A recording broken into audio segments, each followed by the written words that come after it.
Hello everyone, welcome to కథల సవ్వడి.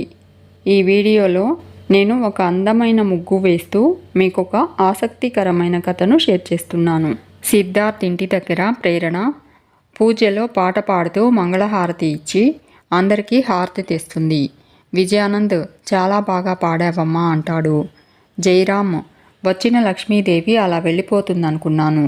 నీ పాటతో ఇలా లాగేసుకున్నావమ్మా, చాలా చక్కగా పాడావు, పాట సూపర్ అంటూ హారతి కళ్ళకద్దుకుంటాడు.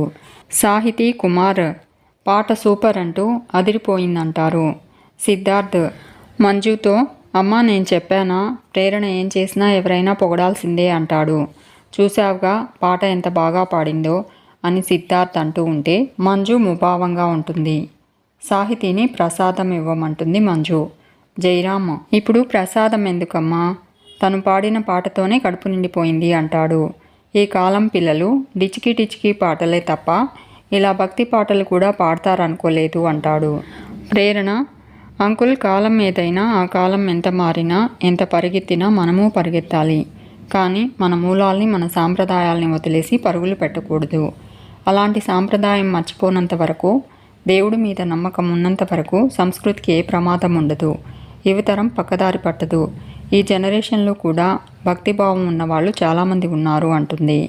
జయరామ్, కళ్ళ ముందు నువ్వు కనపడుతున్నావు కదమ్మా, అది చాలు అంటాడు. ప్రేరణ, థ్యాంక్స్ అంకుల్ అంటుంది. జయరామ్ విజయానంద్తో, ఈ పిల్ల పోయిన జన్మలో మన ఇద్దరికీ టీచర్ అయి ఉంటుంది, మనం స్టూడెంట్స్ అయి ఉంటాము, లేకపోతే అస్తమానం మనకే క్లాస్ పీకుతుంది ఏంటయ్యా, కర్మ కాకపోతే అంటాడు. కుమార్ జయరామ్తో, మినిస్టర్ అంకుల్ పాటతో పాటు కొంచెం ప్రసాదం తింటే పుణ్యం వస్తుంది కదా అంటాడు. జయరామ్, వాడికి ప్రసాదం పెట్టమ్మా అంటాడు. సిద్ధార్థ్ ప్రేరణ కుమార్ని చూసి నవ్వుతూ ఉంటారు. ఇక గణేష్ విజయానంద్ ఇంటికి బైక్ మీద వస్తాడు. విజయానంద్ ఇంట్లో జయరామ్ వెహికల్స్ చూస్తాడు. మినిస్టర్ వచ్చినట్టున్నాడు అనుకుంటూ, ఇలాంటి టైంలో నేను డైరెక్ట్గా లోపలికి వెళ్తే మినిస్టర్ విజయానంద్ ఎందుకు వచ్చావని నన్ను ఆరా తీస్తారు, ప్రశ్నిస్తారు, అనుమానపడతారు కూడా అనుకుంటాడు. సాహితీకి ఫోన్ ఇవ్వడానికి వచ్చానని చెప్పినా వాళ్ళ డౌట్ క్లియర్ అవ్వదు అనుకుంటూ, కాబట్టి ఈ టైంలో డైరెక్ట్గా వెళ్ళడం మంచిది కాదు, కానీ వెళ్ళాలి అని అనుకుంటూ విజయానంద్కి ఫోన్ చేస్తాడు. హ్యాపీ దివాళీ సార్ అంటూ ఉంటే విజయానంద్, విష్ చేయడానికి ఫోన్ చేశావా, నేను చాలా బిజీగా ఉన్నాను అంటాడు. గణేష్, 2 days బ్యాక్ మీ అమ్మాయి ఫోన్ పోయిందని కంప్లైంట్ ఇచ్చారు, ఆ ఫోన్ దొరికింది సార్, చాలా కష్టపడి పట్టుకున్నాను అంటాడు. విజయానంద్, అందుకే కదా నువ్వు ఉంది, అది నీ డ్యూటీ అంటాడు. గణేష్, నేను ఏం చేసినా మీకోసమే కదా సార్ అంటాడు. విజయానంద్, పాయింట్కి రావయ్యా అంటూ ఉంటే గణేష్, మీ మనిషిని పంపిస్తే మీ అమ్మాయి ఫోన్ ఇచ్చి పంపిస్తాను సార్ అంటాడు.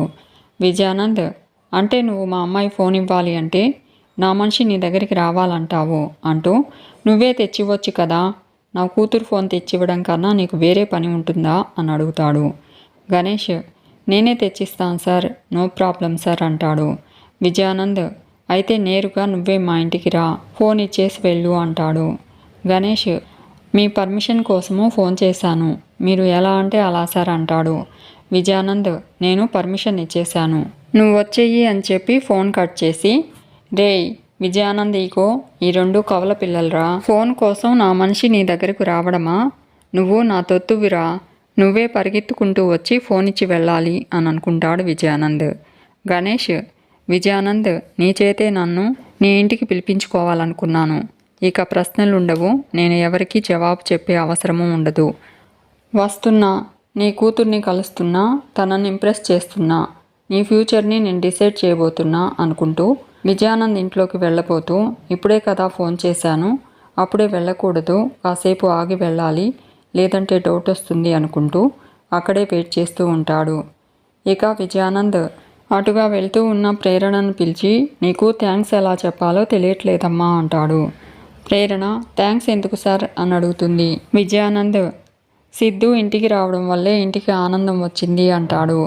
దారి తప్పిన సిద్ధు అడుగుని మళ్ళీ ఇంటి వైపు మళ్ళించింది నువ్వే కదా, ఈరోజు మేమింత సంతోషంగా ఉన్నాము అంటే దానికి కారణం నువ్వే కదమ్మా, అందుకే నేను థ్యాంక్స్ చెప్తున్నాను అంటాడు. ప్రేరణ, ఇందులో నేను చేసింది ఏముంది సార్ అంటుంది. విజయానంద్, చేసిన గొప్ప పనిని ఒప్పుకోకపోవడమేనమ్మా నీలో ఉన్న గొప్పతనం, ఖచ్చితంగా చెప్తున్నానమ్మా, సిద్ధు ఇన్నాళ్ళకు ఇంటికి రావడానికి కారణం నువ్వే అంటాడు. ప్రేరణ, పొరపాటు పడుతున్నారు సార్. సిద్ధుకి వాళ్ళ అమ్మగారి మీద అభిమానం ఉంది, తల్లి ప్రేమ పొందాలనే ఆరాటం ఉంది, వాళ్ళ అమ్మతో కలిసి ఉండాలన్న ఆలోచన ఉంది.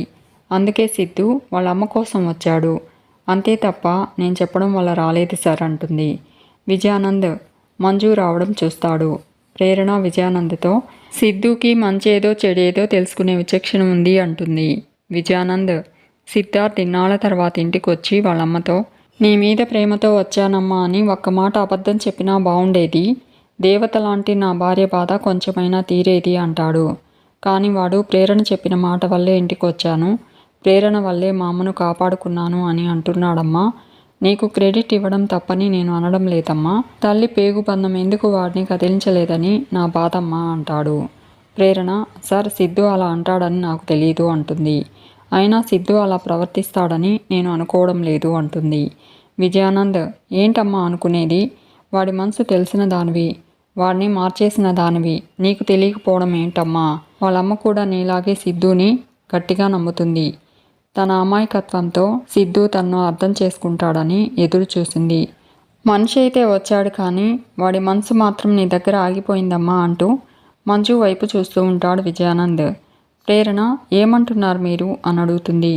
విజయానంద్, అదేనమ్మా, బిజినెస్ పార్ట్నర్కి ఇచ్చే విలువలో ఒక వంతైనా పాలిచ్చి పెంచిన తల్లికి ఇవ్వలేదనేదే నా బాధ అంటాడు. ప్రేరణ, సిద్ధు ఎవరి మాటలకు ఇన్ఫ్లుయెన్స్ అవ్వడు సార్, కానీ తల్లి ప్రేమకు మాత్రం తల వంచుతాడు, అందుకే ఈ ఇల్లు వెతుక్కుంటూ వచ్చాడు అని అంటుంది. విజయానంద్, మరి ఇన్నాళ్ళు ఇక్కడికి ఎందుకు రాలేదమ్మా అని అడుగుతాడు. ప్రేరణ, మీరు సరైన ప్రయత్నం చేయలేదేమో, అతన్ని సరిగా అర్థం చేసుకోలేదేమో సార్ అంటుంది. విజయానంద్, తప్పు మాదే అంటున్నావా అమ్మా అంటాడు. ప్రేరణ, అయ్యో సారీ అంటుంది. నేను ఎవరిని జడ్జ్ చేయడం లేదు, సిద్ధు మనసు తెలుసుకోవడంలో ఎక్కడో సమస్య వచ్చింది అంటున్నాను, అంతే. సిద్ధుతో కూర్చుని మనసు విప్పు మాట్లాడండి, సార్ట్అవుట్ చేసుకోండి సార్ అంటుంది.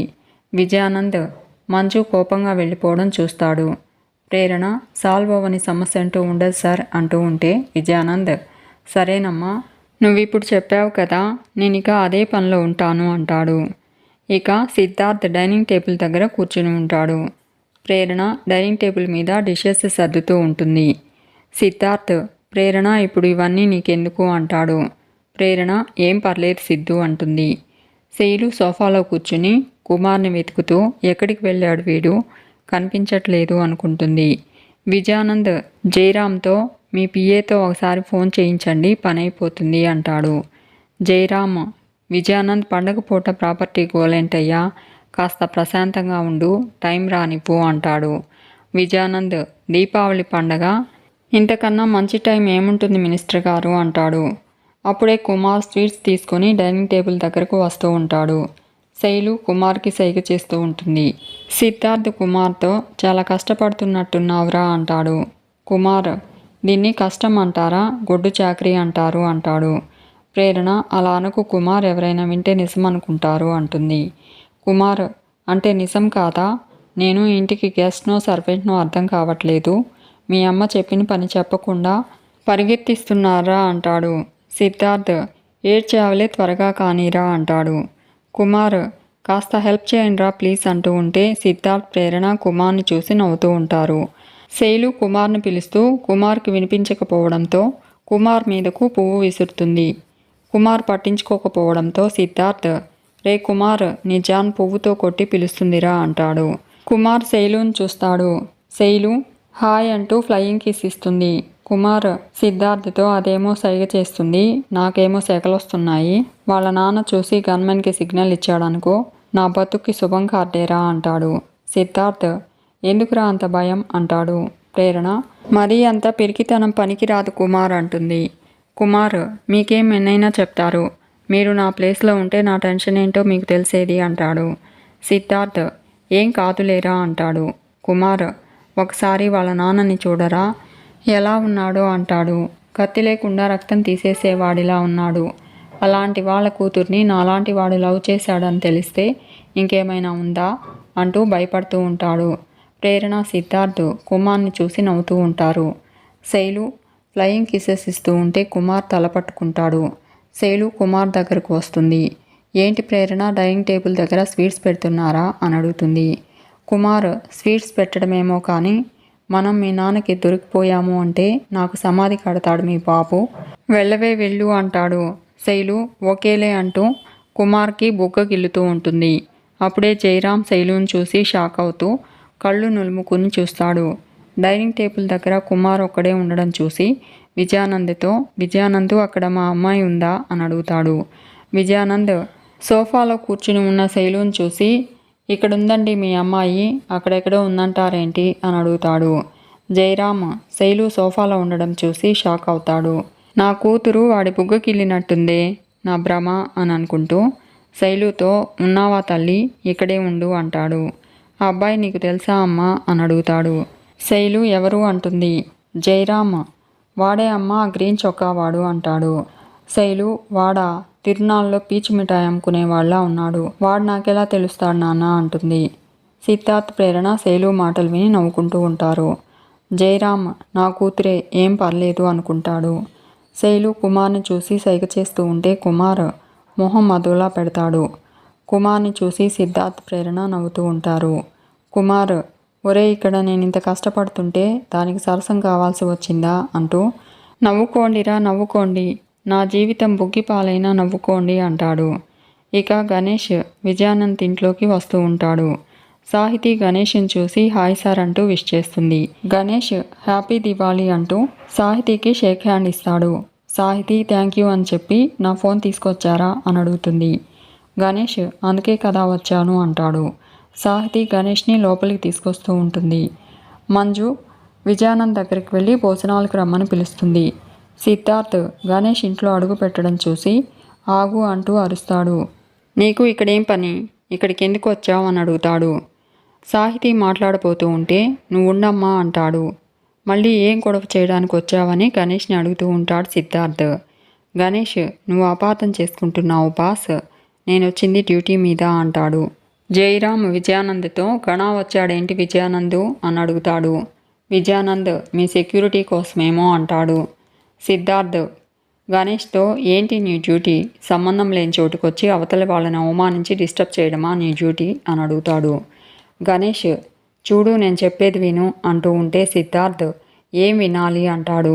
ఇది పరువు గల వాళ్ళ ఇల్లు, ఇక్కడేం పట్టుకుందామని వచ్చావు అని అడుగుతాడు. గణేష్ పట్టుకోవడానికి కాదు, నీ చెల్లెలి ఫోన్ తిరిగి ఇవ్వడానికి వచ్చాను అంటాడు. సిద్ధార్థ్ నా చెల్లెలి ఫోన్ నీ దగ్గర ఎందుకుంది అని అడుగుతాడు. గణేష్ తన ఫోన్ పోయిందని నీ చెల్లెలు 2 days బ్యాక్ కంప్లైంట్ ఇచ్చారు, ఆ ఫోన్ వెతికి తీసుకొచ్చాను అంటూ ఫోన్ చూపెడతాడు. సిద్ధార్థ్ ఏంటి ఇదో కొత్త నాటకమా అని అడుగుతాడు. విజయానంద్ ఏం మాట్లాడుతున్నావు సిద్ధు, ఆయన బాధ్యత గల సిఐ అంటాడు. సిద్ధార్థ్ అని నువ్వు అనుకుంటే సరిపోదు, అవతలి వాళ్ళలో కూడా ఆ బాధ్యత ఉండాలి అంటాడు. విజయానంద్ అది కాదు సిద్ధు, అతను వచ్చింది సాహితీకి ఫోన్ ఇవ్వడానికి అంటాడు. గణేష్ మీరుండండి సార్ అంటూ సిద్ధార్థ్తో చూడు బాస్, ఆ రోజు హాస్పిటల్లో నేనేదో అన్నానని నువ్వేదో హర్ట్ అయ్యావేమో అంటాడు. గణేష్ హాస్పిటల్లో సిద్ధార్థ్తో నువ్వే యాక్సిడెంట్ చేసి అనుమానం రాకుండా మా నాన్నను హాస్పిటల్లో జాయిన్ చేయలేదని ఏంటి గ్యారంటీ అని సిద్ధార్థ్ని కోప్పడ్డం గుర్తు చేసుకుంటూ అందుకే ఇలా బిహేవ్ చేస్తున్నావు అంటాడు. కానీ నేను వచ్చింది మాత్రం ఈ ఫోన్ ఇవ్వడానికి అంటాడు. సిద్ధార్థ్ నేను నమ్మను అంటాడు. బయటకు చూపించేది ఫోను, కానీ లోపల ఉంటుంది ఒక ప్లాను అంటాడు. విజయానంద్ సిద్ధు నువ్వేం మాట్లాడుతున్నావు, అతన్ని నేనే రమ్మన్నాను అంటాడు. సాహితి అవునన్నయ్య అంటుంది. నేను చెప్పేది కూడా వినకుండా ఎందుకు తొందరపడుతున్నావు అంటూ ఫోన్ పోయిందని కంప్లైంట్ ఇవ్వగానే 2 daysలో వెతికి తీసుకొచ్చారు అని చెప్పి గణేష్ దగ్గర నుంచి ఫోన్ తీసుకొని సిద్ధార్థ్ దగ్గరికి వెళ్ళి ఫోన్ చూపెట్టి కావాలంటే చూడు అంటుంది సాహితి. సిద్ధార్థ్ గణేష్ వైపు సీరియస్గా చూస్తూ ఉంటాడు. విజయానంద్ ఎందుకు సిద్ధు అంత ఆవేశం, ముందు వెనక మంచి చెడు అన్నీ ఆలోచించాలి కదా అంటాడు. గణేష్ పర్వాలేదు సార్ తొందరపడ్డాడు అంటాడు. నాకు మీరు మీ అమ్మాయి ముఖ్యం అని అంటూ ఉంటే గణేష్ మాటలకు అందరూ షాక్ అవుతారు. మీకు ఈ వీడియో నచ్చితే లైక్ చేయండి, షేర్ చేయండి, తప్పకుండా సబ్స్క్రైబ్ చేసుకోండి. Thanks for watching.